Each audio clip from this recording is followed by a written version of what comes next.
नियम क्रमांक 1, पिंडाचो माळ असलो का सगळ्यांना माहिती एक जोडी असतली. थंय धांदल सुद्धा होता. जेव्हा तुळशीसमोर आखीत लावतात तेव्हा आपल्या जेवण करायला आपली बायको आपल्यासोबत ठेवूची हा. नाहीतर खय गेला गो असं शोधित राहतात मग. असं जमाचा नाही. नियम क्रमांक 2, ज्याच्याकडे पिंडाचो माळ असात त्यानं आधीच पूर्वजांची नावं लिहून ठेवायची. नाही तर मगे म्हणशा एक चुकलो भटजी विचारल्या काय ह्याचं नाव काय त्याचं काय एकामेकाकडे बघित राहूशा तर जमाचा नाही तुमका. नियम क्रमांक 3, आता तुम्ही जाणते असाल तेव्हा आमकाव काय नाही काय त्या दाखवून ठेवा म्हणजे आमकाव कळात.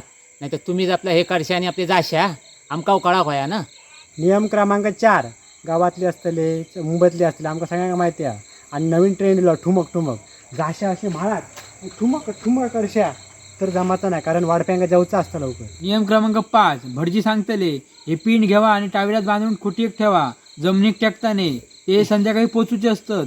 ह्यो राहतलो झोपान संध्याकाळ 5 वाजे तागत आणि ते पिंड राहतले खुटीक ते लवकरात ह्याना उठान नदीत पोचूचे होत. आणि ती पानं राहतली दुपारची ती पण नदीत नेऊन सोडूची होत. नाही तर रातभर कुत्रे धिमशाने घालतले त्या पानांनी. नियम क्रमांक 6, म्हाळाक भजन असतं आमका माहिती आहे. पण पूर्वजाक ज्याका कोणाक येवचा असात त्यानं आपला पटकन यायचा. नाही तर मनशा व्हायचा असा असा असा अंग हलवशा आणि एक गजर घे रे आणि एक गजर घे. हय टाईम नाही. 8 वाजता मॅच कबड्डीची मॅची चालू होतल्यो. आमका मॅची बघूक जावचा. मांडी थापट ते बघूक जावचा.